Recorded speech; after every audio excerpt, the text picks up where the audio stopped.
આધ્યાત્મિક દુનિયામાં એક કામ અને બીજું માન ભલભલા વ્યક્તિને પછાડે.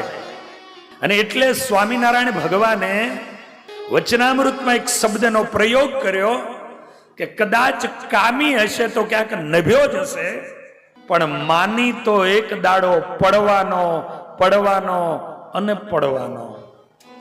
અર્ધ ભરેલા કાષ્ટની માફક એ ધૂંધવાયા કરતો હોય. અને આવ્યો કામદેવ, પુષ્પની માળા પહેરાવી. નારદજી કે પણ આ શેની?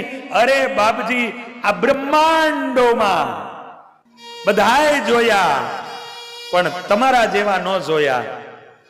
બાપજી, હું હારી ગયો તમારી સામે. મંડો દંડવત કરવા. કામદેવ એને વિચાર કર્યો, કામથી પરાસ્ત નહોતી અને હવે આને માનથી પરાસ્ત કરી દઉં. નારદજીને પુષ્પની માળા પહેરાવી કે શિવજી જેવા શિવજીને મેં પરાસ્ત કરી દીધા, એમની સમાધિઓ મેં તોડી નાખી.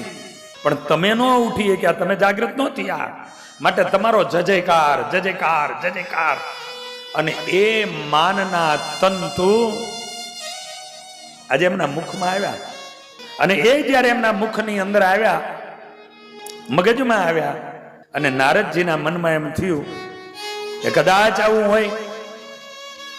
અને વાત સાચી છે.